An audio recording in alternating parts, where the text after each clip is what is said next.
Hello and welcome to this short video on the 10 keys to happier living. This was created by Mental Health First Aid in partnership with Action for Happiness, and I will post links within this post for both those websites if you'd like to have a look. Okay, so number one in the list of 10 keys is giving, and this is about as being prepared to give a helping hand. When we do that and we do something for somebody else, it makes us feel good about ourselves, and it also makes them feel happier. So this is about sharing skills and support.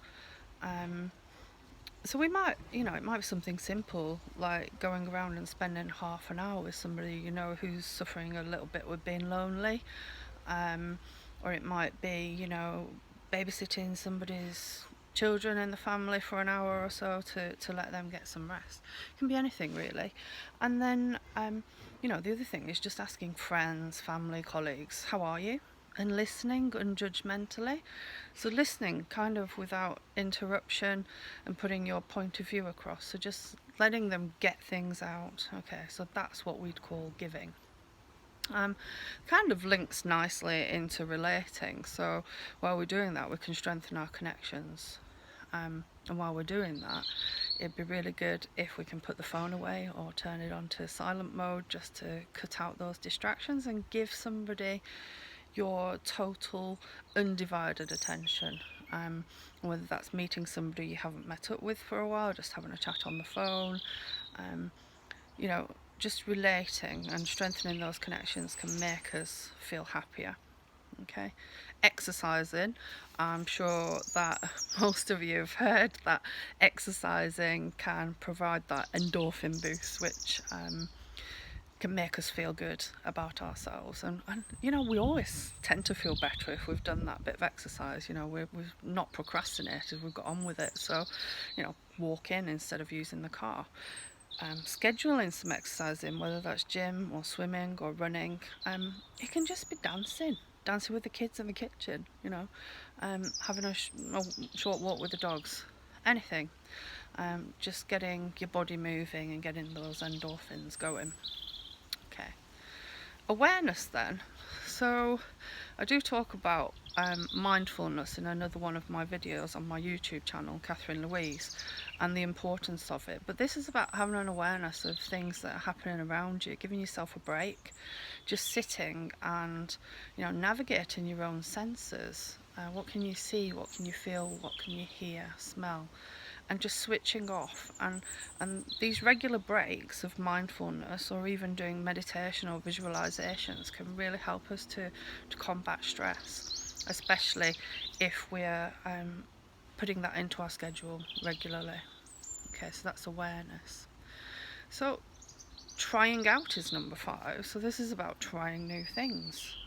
That might be signing up for an online course, going to college and learning something new in the evenings, taking up a new hobby, or attending a new club or activity. And all these things can not only help with the relating and strengthening our connections, but it can also lift our mood, because we're not doing the humdrum of normal everyday tasks and such.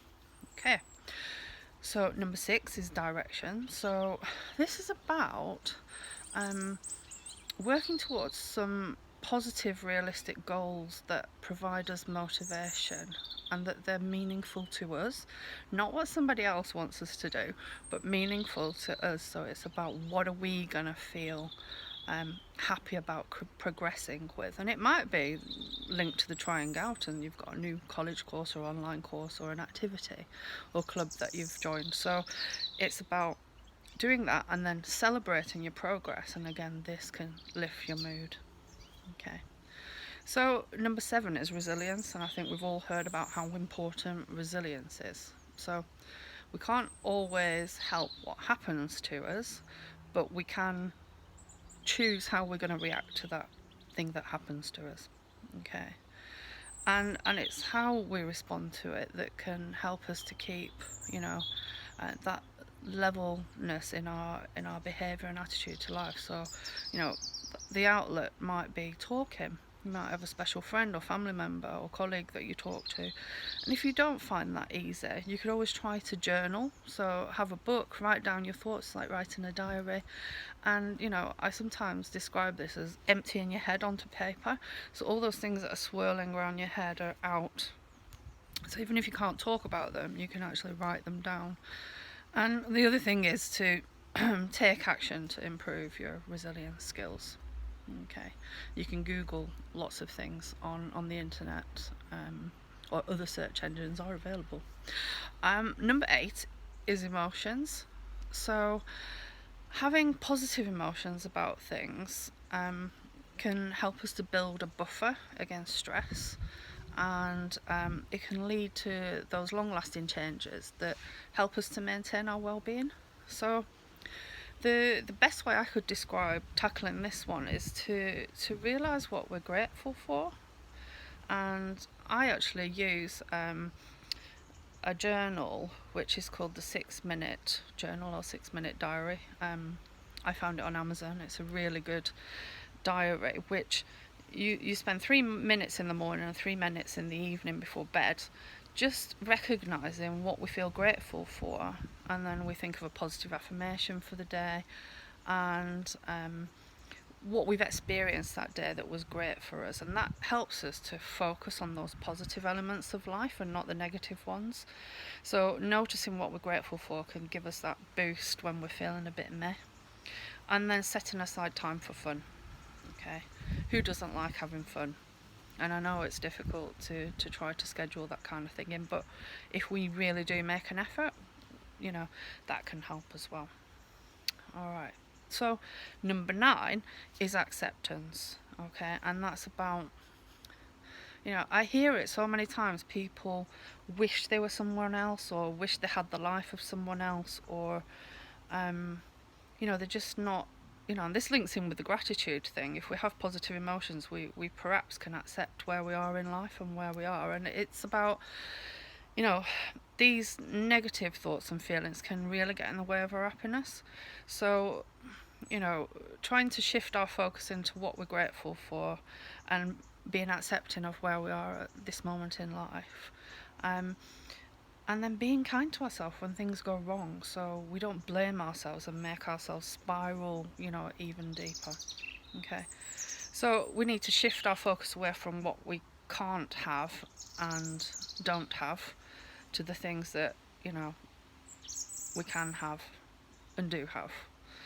Okay, so that's about acceptance. And then I guess the last one that they talk about is meaning. So we all search for the meaning of life at times. We get all philosophical, and so people, you know, who have meaning in their life have less stress, less anxiety, less depression.